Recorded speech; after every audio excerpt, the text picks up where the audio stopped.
the behavioral finance perspective. Now, as a general point here, we have a short introduction. And then so these are basically the 4 sections in this reading. Then we'll talk about behavioral versus traditional perspectives, how people make decisions, both in the classical traditional sense and then in the behavioral finance sense.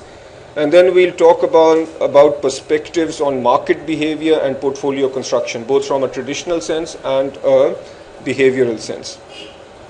Now, the reason I find this reason fascinating is up till now in level 1 and level 2, you have been inundated with traditional finance knowledge. So you have been learning about efficient market hypothesis. You have learned about what Mr. Markowitz said. So you talk about these elaborate portfolios that are constructed based on standard finance theory or traditional finance theory. You have talked about things like Bayes' theorem. But the question is, how many people in the real world actually use this stuff? How many people have actually used Bayes' theorem to really update probabilities based on new information? Anybody in this room? Probably not, probably very few. There are some academic geeks who will do that. But normal people don't necessarily do all the things that you learn about in traditional or classic finance. So we are starting level 3 by looking at a different perspective, looking at how normal people operate. And I use normal in a very special sense here. What traditional finance does, and what do we mean by traditional finance? This is what you study in your regular finance courses. So the sorts of things that Markowitz said, or the sorts of things that people like Fema and French said, efficient market hypothesis, all that is your traditional finance or your theoretical finance. Now, if you remember, the sorts of assumptions made in traditional finance basically rely on people being rational. So people looking at all sorts of scenarios, evaluating scenarios carefully, and then making the most optimal, most rational decision. So the assumption is that people are rational. However, what behavioral finance says is that people don't necessarily act rationally, but people just act like people. People act like normal people. Now, those of you how many people are familiar with Star Trek? Okay, now, I might be dating myself, but because of the recent Star Trek movie, I can assume that even the younger people are familiar with Star Trek. So I don't think anybody has put it this way, but I will. Traditional finance assumes that investors are like Spock. All right, so evaluate every scenario carefully. So given his Vulcan background, he is a totally rational, not semi-human being, right? So he evaluates every scenario and then operates based on what is logical and what is rational. But normal people are more like Captain Kirk, in the sense that there is some rationalism involved, but there is also emotion. There are other variables involved beyond pure reason and logic, right? And that's how human beings react. That's how human beings are. So if that's how human beings are, investors are also human. So that means investors also will have some emotion involved in their decisions. So does it then not make sense to understand those emotions, understand that psychology and so on? And that effectively is what behavioral finance tries to do. Okay, so that's the introduction. Now, from an exam perspective, you need to be able to understand the differences and contrasts between behavioral finance and traditional finance. So I put together this basic slide. We are now on section 2 in the curriculum. So what is traditional finance? So the terms traditional finance, standard finance, theoretical finance are all synonymous and used interchangeably. So as I hope that this material on the left is material that is very familiar to you, given that you have cleared the first 2 levels of the CFA program. Okay, so individuals are risk averse. You've learned that. Who said that? Whose assumption was this?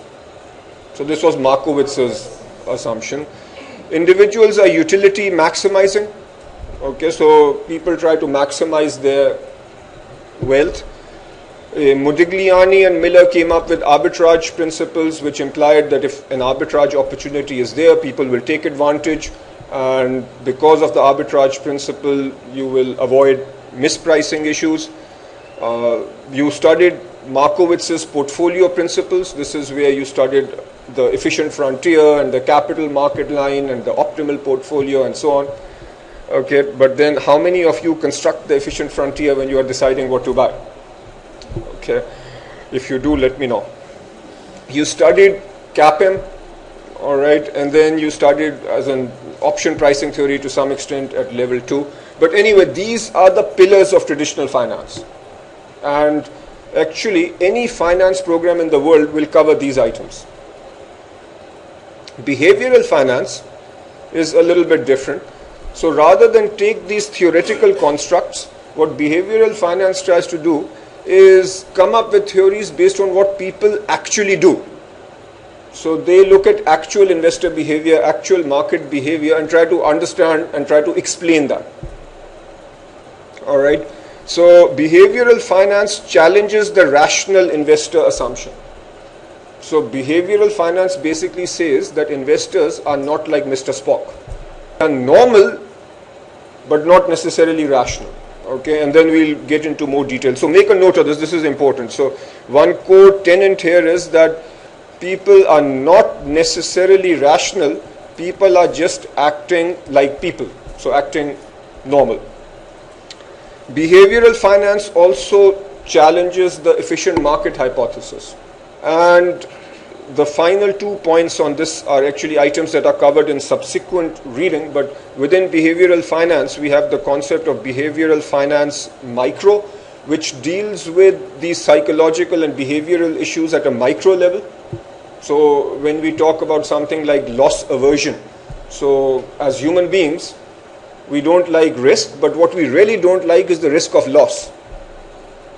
If I have a risk that maybe my portfolio will go up by 50% or maybe it will go up by 100%, do I have a problem with that? Probably not. What I have a problem with is loss. Okay, now this is an example of a person-specific or an investor-specific issue. So these investor-specific items fall within behavioral finance micro, and behavioral finance macro deals with behavioral issues at a macro level, at a market level. And these are items that are just briefly introduced in this first reading and then covered in more detail in subsequent readings. Okay, now section 2.1 in the curriculum, traditional finance perspectives on individual behavior. Now again, I feel this is a good point to start because this connects with what you have studied at the first 2 levels of the CFA program. So according to traditional finance, we have rational investors, and what do rational investors do? They make decisions consistent with utility theory. So you look at various options and then you pick the option that maximizes your personal utility. You pick the option that makes you most happy. According to traditional finance, you also revise expectations using Bayes' formula. Now, if you thought you'll never see Bayes' formula again after level 1, think again, because there is an example here on Bayes' formula. Now, I don't think there'll be any detailed question on Bayes' formula, but you still need to understand. So anyway, the point here is that in theory, a rational investor will say that, okay, if there is a certain probability of a certain event, and then he gets some new information, what should a rational investor do? He should update the probability of the event given the new information. So that's rational. Okay. Now, traditional finance also talks about this utility theory, which I mentioned here. So let's talk in a little more detail about utility theory. So utility theory says that investors maximize their utility or happiness. Nothing wrong with that. Now we'll talk about it in a little more detail, but first just understand the basic axioms of utility theory. Do you know what axioms mean? Yeah, axioms means assumptions, or actually more specifically it means assumptions that you assume to be true. So axioms. Now very briefly, you need to understand these 4 axioms. And you can follow along with me, again, section 2.1 in the curriculum. So, what does the axiom of completeness mean? It means that as an investor or as any human being, given choices A and B, you will be very clear whether you prefer A or prefer B, or if you are indifferent to A and B. So if A represents one bundle, such as tea and samosa, and bundle B is coffee and donut, you are going to be very clear about which one you prefer. You can't say that if I am with my South Asian friends, I prefer tea and samosa. If I am with my American friends, I prefer coffee and donut. That would be a violation of the axiom of completeness. You need to be consistent and clear about what bundle you prefer. Okay, that's for but do people change? In the real world, people can have different preferences depending on the environment they are in. What does transitivity mean? So, transitivity means that if you have three bundles, A, B and C, so if you prefer A over B and you prefer B over C, then this means that you must prefer A over C. Okay, so that's the principle of transitivity. The axiom of independence says the following. So this says that if you have option A and you have option B and you prefer A to B, then if you add a third option or a third item C, then A plus, let's say, 50% of C will be preferred to B plus 50% of C. Does this look logical? So again, this is an assumption of the utility theory. And then the principle of continuity effectively says that if you have indifference curves where you basically show your preference between two items, I don't know if you remember this or not, but if you have indifference curve between A and B, this principle says that these curves need to be continuous. Now you don't need to get too hung up with the details over here. As long as you understand the one or two lines about each axiom that I've given you, that's good enough. Okay, now Bayes formula. So this is actually example 1 in the curriculum. I'm not going to give you a long lecture on Bayes formula because I really doubt that you will get a full-fledged question on it. Even the LOS doesn't emphasize this. They are just the following points that you need to know. You need to remember that Bayes formula is a formula that you use to come up with a updated probability of an event. Now, I'm going to, those of you who have seen my level 1 stuff, basically I'm going to use the symbols that we used at level 1. So, let's say that you have a given event and now there is some new information that has come in. So, probability of event given new information is what? It is the probability of the event that you originally had before the information came in, multiplied by probability of information given event, and this is what threw most people off, but hopefully you roughly recall this from level 1, divided by, does anyone remember?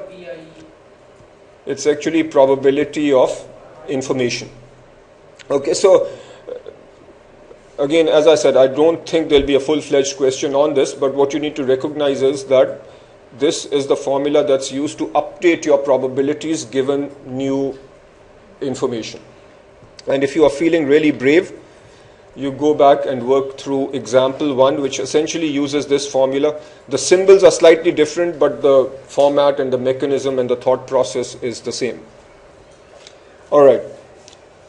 Now, traditional finance assumes that we are all rational economic men.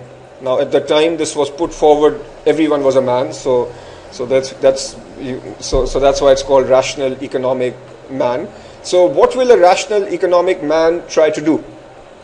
He will try to obtain the highest possible utility given budget constraints and given available information. So So this sounds rational. And a rational person will only consider personal utility. So philanthropy is not in the scope of your traditional finance. It doesn't make sense that Bill Gates will give his whole riches away to help solve medical issues in Africa. Not explained by traditional finance. Okay. Now, in terms of risk aversion, what does traditional finance say? Exactly. Traditional finance says that investors are risk averse. So just as a quick refresher on risk aversion, if you plot utility on the y-axis and wealth on the x-axis, according to traditional finance, if you are risk neutral, then this line will be like this, straight. If you are risk averse, then if you have wealth on the x-axis and utility on the y-axis, you will have a diminishing returns. So as you keep getting richer and richer, according to traditional finance, the utility of wealth reaches diminishing returns. But again, in the real world, is this necessarily true? If you look at some of the politicians in our part of the world, does it seem like their utility for wealth starts diminishing after they reach a certain level? Probably not. So for them, it actually looks something like that. Right? So this would be actually, in traditional finance, this is actually a risk-loving or a risk-seeking graph. So wealth on this axis, utility, this is risk-seeking. So traditional finance says that this is the way people will behave. Alright, now what does behavioral finance say? Behavioral finance, first of all, challenges this whole concept of a rational economic man. Why? Because human beings don't necessarily just act on logic and reason. What human beings do also depends on fear, love, hate, pleasure, pain. So what are all these? These are all emotions, right? And if you look into yourself, does your behavior sometimes stem from your emotion? It does, right? So that's how human beings act. Now, human beings have inner conflicts. In an economic context, what might that conflict be? Now, you know that if you have some money, it is in your long-term interest to save that money and, maybe pay for your child's education later or buy a better house after 10 years. But some people might want to use that money to go on a wonderful vacation or buy a brand new car or do something like that, where essentially, based on an impulse or based on an emotion, you are making a short-term decision that's not maximizing your long-term well-being. Does that happen? So with most normal human beings, that does happen. So behavioral finance again challenges that people are simply acting rationally. Then traditional finance assumes that we have a lot of information, we almost have full information, and we are smart enough to use that full information in a proper way. Is that true? There are two problems with that. A, we don't always have full information. B, we are not necessarily smart enough to analyze that information the way we should. Okay, so now to deal with those two limitations, we'll have a theory called bounded rationality theory, which we will talk about. Alright, now traditional finance talks about this concept of utility maximization. So what does this mean? So if I give you a very simple picture, so if you have a trade-off between two goods, A and B, what does this whole utility maximization say? Now these are your utility curves. So if you can only trade off between A and B, you have utility curves that maybe look like this. So what does a utility curve tell you? A utility curve, actually these are also called indifference curves. So as you move along these, you are moving between different ratios of A and B. And the indifference curve tells you that on a given indifference curve, you are indifferent between any combination on that curve. So traditional utility maximization says that you try to draw these utility curves. Now which one would you prefer? Where are you happier? The further up you go, the happier you are. Now, which utility curve will you be on? You will be on the one, now you will also have a budget constraint, right? So this is your budget constraint line. So you will try to end up on the utility curve that is the highest and that meets your budget constraint. So this is what your traditional finance theory says. But what does behavioral finance say? If you look at Exhibit 3 in the curriculum, you are given this example. Let's say that your constraint is that you have 10 hours in a day, and you can split these 10 hours between work and leisure. Okay, so this is hours of leisure, and this is hours of work. All right, now traditional finance will try to say the following. It will say that, okay, you create an indifference curve that's like this.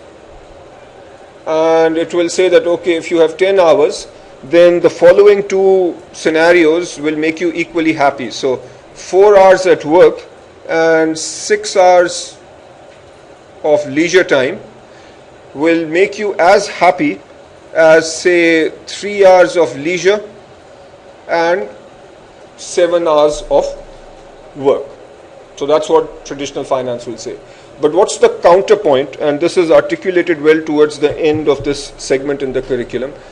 First of all, most normal people do not define these mathematical equations and graphs and curves and figure out what's the optimal point. Okay, so that's one counterpoint. Another counterpoint is that this theory, this traditional theory, does not take into account risk aversion. So for example, if you are the really risk averse sort, and you are the sort that worries that if I work 1 hour less, I might get fired. Do you know people like that? Probably do. So this sort of traditional finance does not explain that behavior.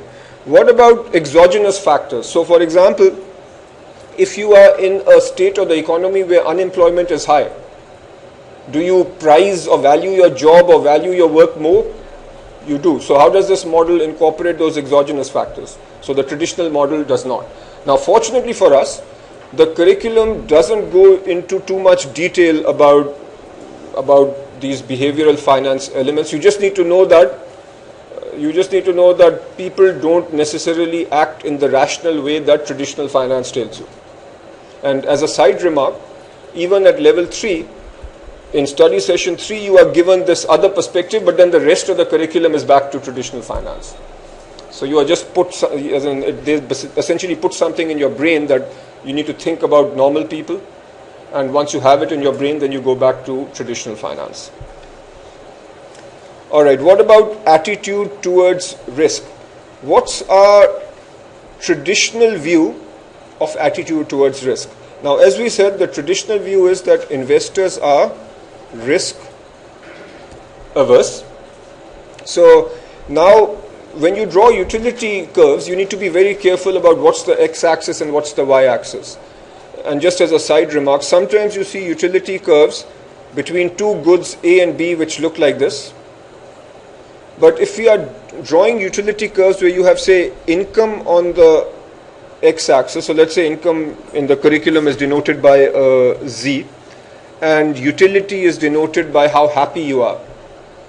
Risk-averse people will have a curve that looks like this, where as you have more and more income, the incremental utility of that income is diminishing, so diminishing returns.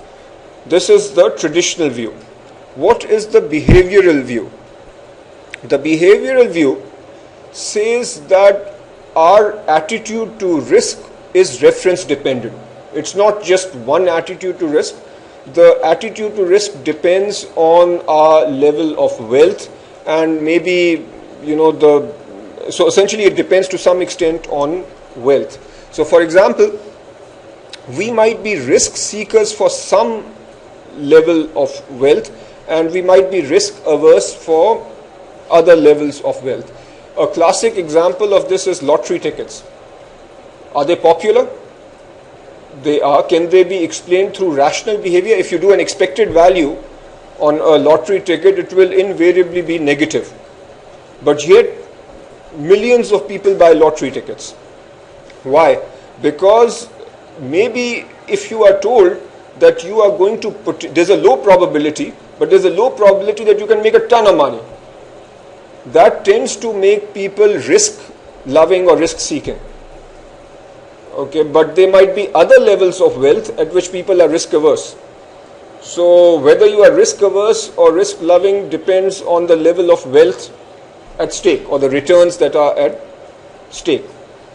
So the example given in the curriculum, or what's pointed out, is this concept of a double inflection utility function. Double inflection, this is exhibit 4. So this is one theory. So one theory is that at relatively low levels of wealth, people are risk averse. So again, this is the income or Z on the x-axis and utility at the y-axis. So people at low levels of wealth are relatively risk averse. Then there is a certain level where people become risk loving or risk seeking. And then again, once you are very rich, then you become risk averse again.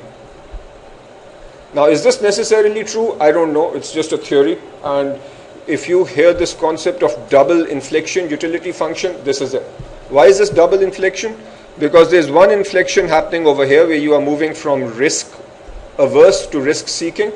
And then there is another inflection happening here where you are going from risk seeking to again risk averse. So again, I don't think you need to get hung up in the details. As long as you know these basic points, you are fine. Now this slide, and then I'll make you do some work. All right.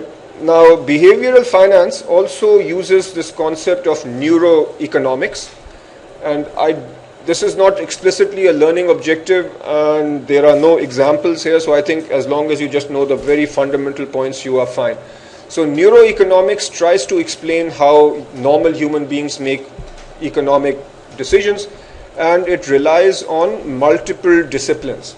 So it relies, for example, on neuroscience. Do you know what neuroscience is? So you actually try to look at images of the brain, and you look at activity in the brain, and you look at the chemicals in the brain and try to understand how the chemicals in your brain influence your actions. Okay, so if you read this segment of the curriculum, you'll actually see names of chemicals in there, so it looks a bit like a chemistry course, but I can't imagine something like that being tested. As long as you know that neuroscience tries to use what's happening in the brain and images to explain how people will behave, that's all you need to know. And neuroscience also tries to use psychology and economics. Ultimate goal is to use all these disciplines to figure out how human beings will behave. Okay. Now, for those who are listening online and those who are over here, this is something I'll do. This reading has 4 learning objectives. And the learning objectives A, B, C, D are not necessarily aligned with the curriculum. My lecture is going to be aligned with the curriculum. So what I'm doing here is, the first learning objective covers material we've covered so far.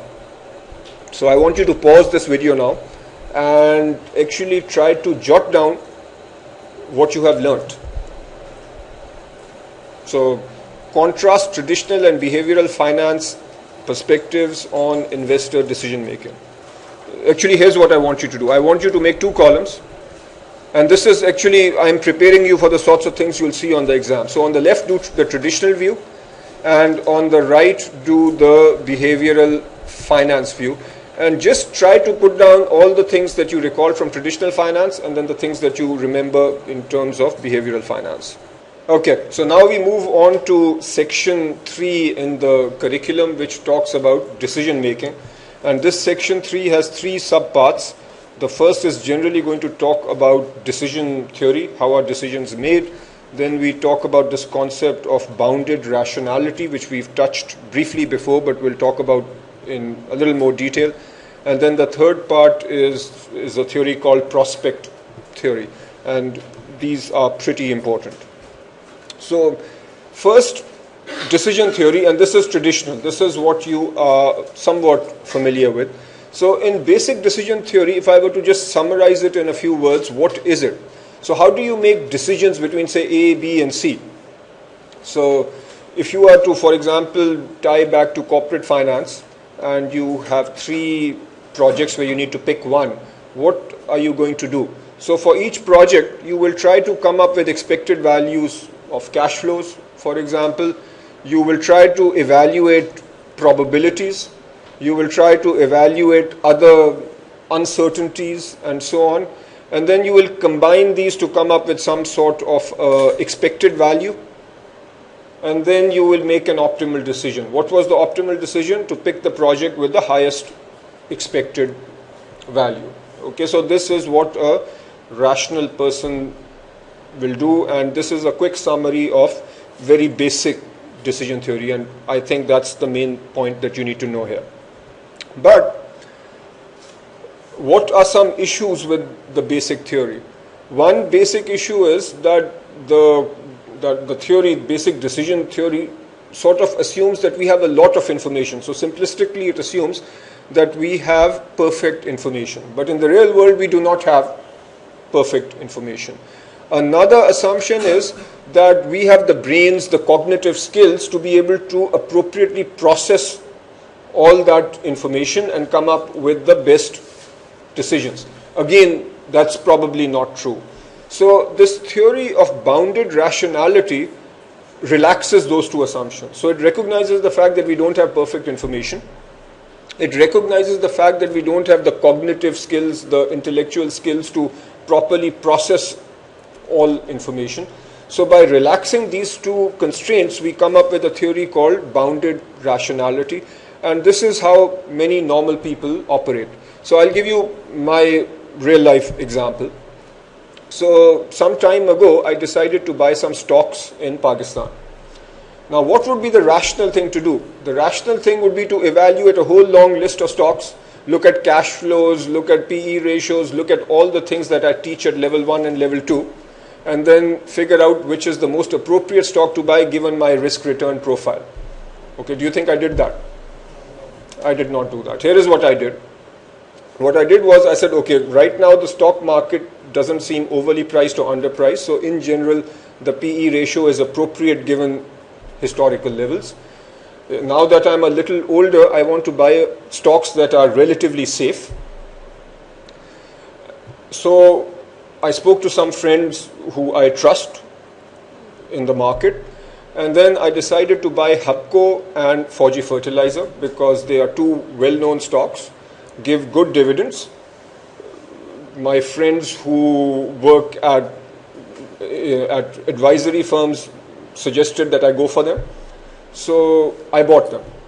Now, was that the most rational decision? Probably not. It was an adequate decision in the sense that did I waste too much time? No. Did I make a reasonable choice? I did. Okay, I'm quite happy I made that decision. So essentially what I did is, in the limited time that I had, I used the available information. I used heuristics. Heuristics is shortcuts, rules of thumb.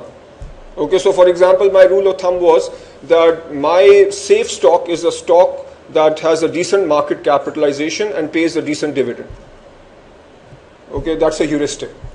So I used the available information, I used heuristics, and I made my decision. So was my decision optimal? Maybe not. Maybe I could have found something better. But was it adequate? It was. So bounded rationality allows you to make adequate decisions that might not be optimal. Okay, and this word that is created in this context is a word called satisfies. So the decision that I made, I was satisfied with the decision given the information that I had, and it was sufficient given what I wanted to accomplish. All right, so somebody put these two words together and came up with this third word. Now, what you need to do very quickly is read through example 2. So you have some money to invest short term. So you have an investor here who has some money to invest short term, and what does he do? Do you think he should go and look at every single bank and look at the returns that he can get in every single bank? Or does it make sense that he just goes to the nearest bank, verifies that it's a good, reputable bank, and puts his money there? Okay, that's what he did. Was he making an optimal decision? Maybe not. Is he making an adequate decision that most normal people would do? Probably. Okay, so this theory is bounded rationality. Now, I want you to just pause the video here and listen to and read through example 2. So it gives a good illustration of bounded rationality. All right, so now what you need to do is list or just quickly discuss. This is learning objective C. So in the curriculum sequence they've skipped B, that will come later. So discuss the effects of cognitive and knowledge capacity limitations on investment decision making. So what's the first thing that you've learned? When we remove these constraints, when we recognize that our cognitive ability is limited, and we recognize that our knowledge and our information is limited, what's the theory that we then come up with? What's the theory that we use? So so you need to know that theory, bounded rationality. And what I want you to do very quickly to demonstrate that you've understood what I said over the last 10 minutes. So can you jot down the main points of bounded rationality?